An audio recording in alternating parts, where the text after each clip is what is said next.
Fala meu amigo, minha amiga advogada, nesse vídeo nós falamos sobre ranking na advocacia e os bastidores, escritórios que conseguem aparecer, serem citados como advogados e como escritórios mais admirados do país. Entrevistamos aqui um destes advogados representando uma grande banca e ele compartilha alguns insights super legais que podem de fato ajudar o seu escritório a se posicionar e quem sabe conseguir um reconhecimento aí nacional e internacional. Lembrando a você que este é apenas o corte de um podcast que nós gravamos semanalmente aqui na Freemind, sempre falando sobre áreas do direito, oportunidades na advocacia, como captar clientes e, obviamente, marketing jurídico. E nesse episódio nós tivemos a presença do Marcelo Birger, ele é sócio de um escritório com mais de 60 advogados e ele compartilha alguns detalhes super legal, não só da sua área de atuação, que ele é professor de Direito Civil na Unicuritiba há mais de 5 anos, mas diversos outros insights, então está repleto de ideias e de boas práticas para você efetivamente executar no seu escritório. Gente, vamos começar direto no que interessa, Marcelo. Muita gente tem vou dizer assim, esse desejo, esse sonho, né, como escritório ainda pequeno, de aparecer num ranking, certo? Por que o CMT ocupa e ele recebe várias premiações, inclusive para você que está nos ouvindo ou nos vendo aí, né? Acesse o site lá do CMT que você vai ver CMT Law. Então aparece bem na cara, já assim, várias premiações, super legal. E eu queria perguntar para você que está dentro, o que você acha que faz com que o CMT seja um escritório tão reconhecido assim? Guilherme, essa questão é interessante mesmo, porque agora até rememorando aqui, várias vezes eu, recém-formado, via, e para a advocacia é legal porque somos um nicho muito fechado, né, um mundo nosso, e de fato sempre há essas revistas próprias da advocacia ou da OAB. Sim. Ou os escritórios e aparecem esses selos dos rankings, e de fato isso é algo que a gente sempre cobiça, ou ao menos eu sempre cobicei enquanto advogado. Esses rankings são uma forma de advocacia que tem tantas restrições regulamentares quanto ao marketing, né? A gente sabe como é difícil a publicidade, etc. Agora está um pouco mais fácil. Sim, tem até uma tendência. Mas ainda mas ainda que esteja mais fácil, comparado às outras atividades, ainda estamos muito atrás, ainda há muito a avançar nesse ponto, principalmente considerando os canais digitais, esse novo mundo que a gente não acompanhou, né? Essa é a verdade, o marketing jurídico ainda está caminhando ainda e a passos lentos. Mas esses rankings servem justamente para talvez comatar essa lacuna nesse nicho de publicidade que a gente tenha, porque é uma das poucas formas em que o advogado tem para mostrar para o mercado os resultados do trabalho que ele presta. Como funcionam esses rankings assim, né? Muito sinteticamente? São os grandes projetos ou os diferenciais do escritório em atendimentos, então aqueles grandes casos, os casos que deram certo, o diferencial que ele fez para o seu cliente, que são enviados, submetidos a esses rankings e são depois, claro, confirmados por eles diretamente com os clientes e com o próprio mercado. Então tem lá os rankings que consultam, na verdade, perguntam ao empresário, diz, olha, quando eu falo para você em direito civil, em quem você pensa? E ele te dá os nomes. Então são vários pontos analisados por esses rankings, mas que efetivamente servem como um dos poucos feedbacks que a gente tem do mercado e que a gente pode apresentar como nossos, daí o selo dos rankings, né, que costumam habitar os sites dos escritórios, para de fato referendar o trabalho que é feito. Bem legal. Mas tem alguma coisa interna assim que você percebe desde que você chegou lá na cultura? Ou, por exemplo, eu fiquei pensando aqui, eu vou contar, daí você vê se faz sentido ou não. Puxa, tem algumas causas que o escritório não pode perder, que ele tem que patrocinar, que ele tem que estar presente, porque esse tipo de causa é o que nos faz, de alguma forma, ser citado lá na frente. Tem essa disputa, assim, fala, reduz um pouco da margem aqui, negocia, os sócios vão para cima para fechar aquela causa. Tem alguma coisa nesse sentido, bastidores, assim? As causas com visibilidade são muito interessantes, sem dúvida, mas eu acho, opinião minha, né, porque não é um ramo em que o escritório atua, que é o criminal, talvez no ramo criminal essas grandes causas tenham um reflexo maior do que para o direito empresarial, civil e tributário, que são os grandes focos do escritório. Mas, claro, um grande caso todos querem. Mas talvez, me parece que esses rankings servem mais para referendar um trabalho feito do que para buscar um trabalho, do que efetivamente como entrar em uma ação pensando no ranking. Não, acho que você entra no ranking pensando nas ações, né? Então talvez o caminho seja, me parece, seja inverso. Inverso, ok. Faço desta ação a minha oportunidade para entrar no ranking. Não, talvez você entre no ranking para efetivamente você que teve uma ação, um trabalho bem sucedido, poder mostrar e buscar outros trabalhos bem sucedidos, né? E não entrar na ação para buscar o ranking, porque o ranking é um selo, né? É uma vitória, um troféu de algo que você já conquistou. Eu tenho que conectar isso porque era uma pergunta bem óbvia, assim, né? De que forma que você percebe que os rankings ajudam a fortalecer e gerar novos negócios? Você já percebeu isso internamente, estando lá, tipo, pô, o cliente cita, ele fala isso, ou é aquela coisinha boba assim que a gente coloca porque é uma medalha nossa, mas ninguém vê? Não, legal, super legal a pergunta, Guilherme. É que a advocacia é um mundo mesmo, né? Então, assim, não dá pra gente ter uma resposta pronta para todos os advogados, para todos os escritórios. Então, se eu tenho um nicho de meu escritório, trabalho sozinho, de pequenas ações e atendo pessoas físicas, acho que esses rankings não têm grande utilidade, porque isso é algo que circula na nossa área, é algo que circula nas grandes empresas, nos jurídicos internos, mas não circula nas pessoas físicas, né? Faz todo sentido. Então, se o meu nicho de mercado são pessoas físicas ou áreas que não tenham contato com esse tipo de mensagem, não faz sentido eu ser ranqueado. Então faz sentido se eu tenho esse nicho de mercado. Daí a partir do momento que sim, que eu sou ranqueado, e assim, o jurídico interno de toda grande empresa circula, né? Então tem contato com a OAB, com os institutos de direito, com as faculdades e também com essas revistas especializadas que circulam esses rankings. Então, para esse nicho de mercado, acho que faz super sentido e sim, tem um reconhecimento, porque, de fato, quando há uma transição interna, por exemplo, trocou a diretora jurídica de uma empresa, e ela não está satisfeita com o trabalho do escritório que está atendendo aquela empresa, e ela quer trocar. Ela também está partindo do zero, né? Porque não é possível você conhecer todos os escritórios. Você conhece aquele que você já arriscou, já postou, já trabalhou com ele. Sim. Então essa é uma forma que ela já tem aí de referendar aquele trabalho antes dele começar, o que é muito difícil para a advocacia, né? Você apresentar o seu serviço assim sem poder ter um marketing ou só prometendo. Principalmente o empresarial, né? É mais difícil realmente de você conseguir um contato de alguém lá dentro da empresa ou de uma diretora jurídica, como você comentou, sem você ser referência no assunto, né? Exatamente, é mais difícil você conseguir o contato. E assim, ela é muito mais buscada, então quando eu consigo o contato, não fui só eu que consegui, tem mais 10 lá batendo a porta dela para oferecer o contato. Com certeza. E além disso, ela não é um leigo, né, com quem eu tô falando, e sim, a pessoa fica impressionada com o seu conhecimento. Não, é alguém da área que também atua naquilo diariamente, exatamente. É o próprio nicho, então é um mercado muito mais seleto mesmo nesse critério de acesso para os advogados, né? Claro que é o sonho de todo mundo, é um bom nicho. Sim. Mas quanto melhor, também mais difícil de acessar, né? Isso fato. É verdade. Ô Marcelo, tem uma relação que o marketing ajuda bastante nesse caso, porque, como você já bem ilustrou aí, né? Parte dessa definição das análises, né? Dos rankings é justamente ser citado e não estar na causa, né? Tipo, o empresário ali, o diretor jurídico, ele cita, fala, pois é, não contratei o Marcelo aqui e tal, para essa causa, mas sei que ele, direito civil é o que me vem na cabeça, certo? E aí quando você olha para isso, você fala assim, mas espera aí, se é o que está na cabeça dele, eu tenho como trabalhar isso, porque isso é um pouco de ciência, aparecendo muito para aquelas pessoas. Então eu poderia, por exemplo, pegar uma ferramenta de marketing, né? Que é, sei lá, um Instagram, e aí mapear as pessoas estratégicas e ficar aparecendo. O Marcelo grava vídeo, fica aparecendo de maneira bastante estratégica. Qual que é a pergunta que eu queria te fazer, que eu até te perguntei nos bastidores? Primeiro, você acha que isso por si só ajudaria, né? Se isso funcionaria, essa repetição de estar aparecendo para a pessoa, porque é possível através de marketing, né? Se isso daria algum sentido.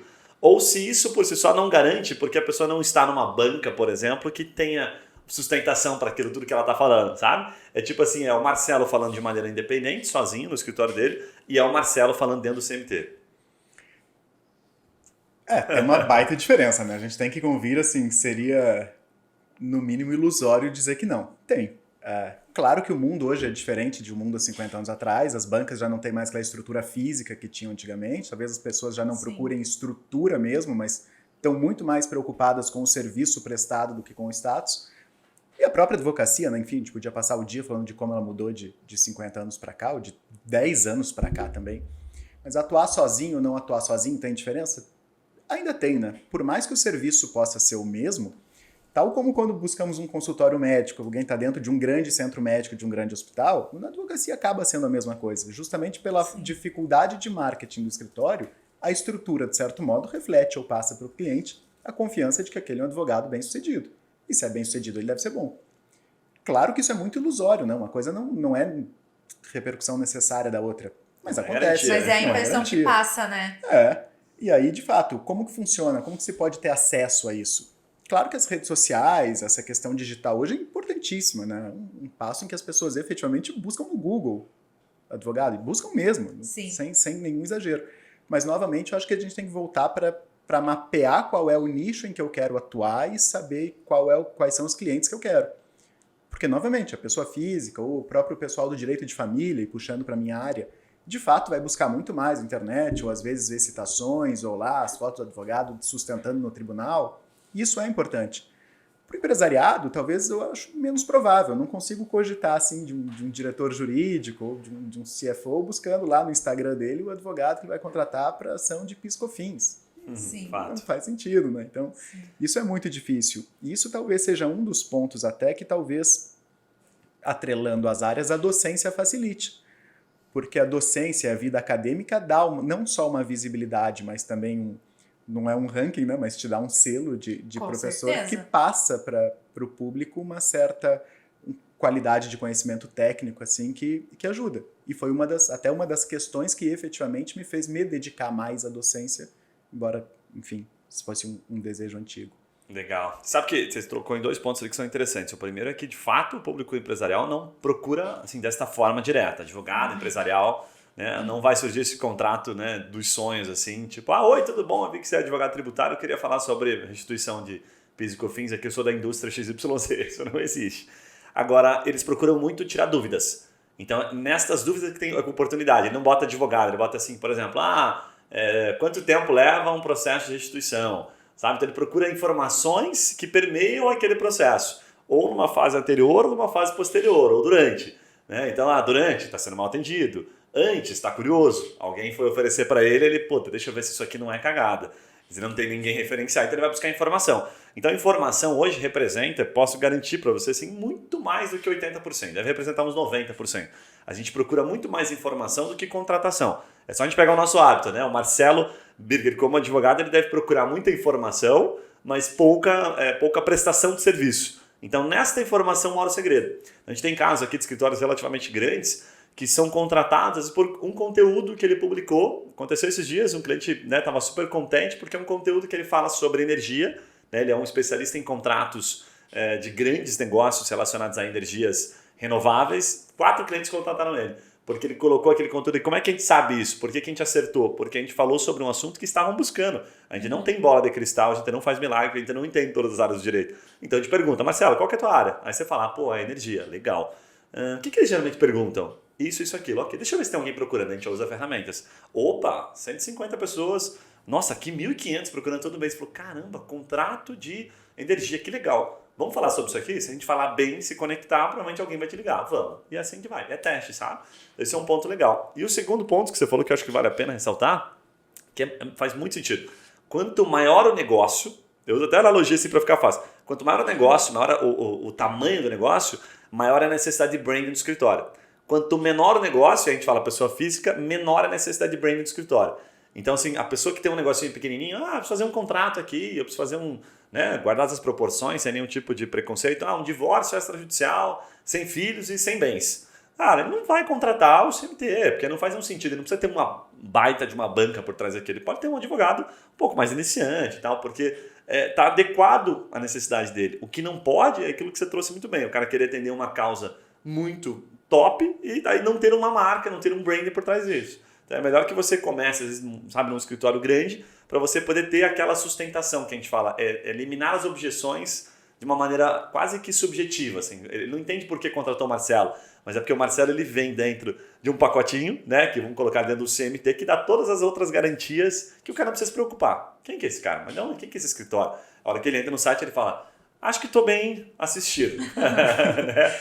Faz sentido isso, Marcelo? Não, faz todo sentido. Assim, até acho que você foi cirúrgico no primeiro ponto, porque de fato, usei o exemplo do Instagram, das redes sociais para a pessoa física, claro, mas eu acho que a grande dificuldade do advogado hoje é você saber qual é o seu nicho de mercado e como você chega lá. Né? Sim. Porque você foi ótimo, claro, então o diretor jurídico não vai procurar lá, mas ele também precisa da informação. E aí você saber que em vez de você se dedicar a um Instagram, talvez se você dedicar a criar um artigo e publicar um artigo na internet, aquele teu artigo vai ter uma repercussão muito melhor. Exatamente. Perfeito. E essa que é a dificuldade, né? Mas, claro, hoje eu acho que não tem. É até difícil cogitar, de fato, a advocacia sem você estar inserido em meios digitais ou se expor ao público, né? Por mais que tenha uma grande restrição à publicidade. Sim, legal. E o segundo ponto, claro, de quem você contrata, eu acho que serve para tudo, né? Se eu quiser ir daqui para Paranaguá, vai levar 1 hora. Pode ser que se eu precisar só fazer uma audiência, eu alugue um carro 1.0, satisfaz o que eu preciso. Tá ótimo, não preciso mais que isso. Mas eu não vou até Foz do Iguaçu com um carro 1.0, né? Fato. Então talvez eu precise gastar um pouco mais. Você até vai, mas vai passar um esforço na Não serra. vale, não vale. Pega um ônibus, pega um avião, vai ser mais barato. Exatamente. Ô Marcelo, deixa eu te fazer uma pergunta antes da gente passar para o próximo bloco, que é, assim, muito advogado que nos acompanha aqui. Tem um escritório de 5, 10 pessoas, enfim, né? E uma das coisas, estava até almoçando agora com um amigo que tem um escritório com um pouco mais de 100 pessoas, o pessoal da Melo, que está sempre aqui com a gente, e a gente falando sobre cultura dentro de um escritório, né? E ele está trabalhando muito OKR, está trabalhando muito indicadores, né? Como controlar, como organizar. Então eu queria te perguntar, você que está dentro do CMT, assim, eu vou fazer uma pergunta um pouco mais direta, e aí você responde aquilo que você acha que deve, né, compartilhar. A lógica seria contratar os advogados certos, né, ou dar autonomia para eles, né? Tipo assim, confio neles. Porque eu já vi muito advogado falando assim, pô, mas eu contrato, não tenho tempo de ver a peça que o advogado fez. Ou aprender a gerir, assim, aprender a ter tempo de olhar tudo, meio que centralizador, assim, sabe? O que você olha assim, dentro do CMT que existe esta cultura dos advogados, pessoas que são contratadas? O escritório tem uma cultura bem interessante nesse ponto, porque ele tem uma cultura empresarial. Então, como são advogados que sempre trabalharam nesse nicho, e uma das grandes preocupações é conhecer o negócio do cliente, passou a perceber que a própria advocacia é um negócio. É uma prestação de serviço. Nós somos prestadores de serviço. E como você começa a crescer efetivamente em uma estrutura para além do seu trabalho, da sua prestação sozinho, você se torna uma empresa. Isso é inevitável. E aí até a forma para você escolher se você vai contratar um advogado mais autônomo ou como você faz a gestão. Não tem como gerir hoje um grande escritório sem ter planos de carreira ou uma estrutura que permita isso, né? Então, quando você contrata alguém como sócio, claramente você já sabe que aquela pessoa tem autonomia e confia e pode confiar porque ela já tem experiência, expertise, conhecimento técnico, dedicação ao cliente. De outro lado, você não pode dar o mesmo tratamento para aquele sócio que você já contratou em um outro momento da carreira para aquele advogado recém-formado, que ainda precisa de um acompanhamento. Perfeito. Então são os dois lados, né? E assim, para dar um exemplo para vocês de como isso é muito intrínseco à cultura do CMT. Nosso sócio head aqui da operação do Paraná é ex-advogado da Ambev, interno. Então assim, é alguém que sabe gerenciar um jurídico de uma empresa multinacional com milhares de pessoas e com processo em todos os lados. Então isso é inerente, tem que ter uma gestão boa. É incogitável deixar uma peça de alguém que acabou de entrar, sair sem revisão, ou incogitável perder um prazo. Isso não existe. Por CMT isso não existe. Que é gestão no fim do dia, né? Não é algo jurídico, é gestão. Sim. Muito bacana. Agora, se você gostou desse corte, tenho certeza que você vai gostar de outras ideias que o Marcelo compartilha no podcast completo, então vou deixar o link aqui em cima para você. E nesse momento, eu peço para que você deixe o seu comentário, a sua crítica, a sua sugestão, a sua ideia, a sua pergunta, porque tudo isso nos ajuda a saber que o conteúdo está sendo útil, está sendo relevante para você. Vou te recomendar 2 vídeos que estão fazendo bastante sucesso aqui. O primeiro deles a gente fala sobre estratégias pouco conhecidas no marketing jurídico, que são chamadas de Growth Marketing. E o segundo é sobre Instagram para advogados. Afinal, como bombar, como fazer o seu Instagram ter relevância, gerar mais seguidores. Eu conto alguns detalhes aqui nesse vídeo, tenho certeza que vai gerar bons insights para você. Um abraço e a gente se vê nos próximos vídeos. Até lá!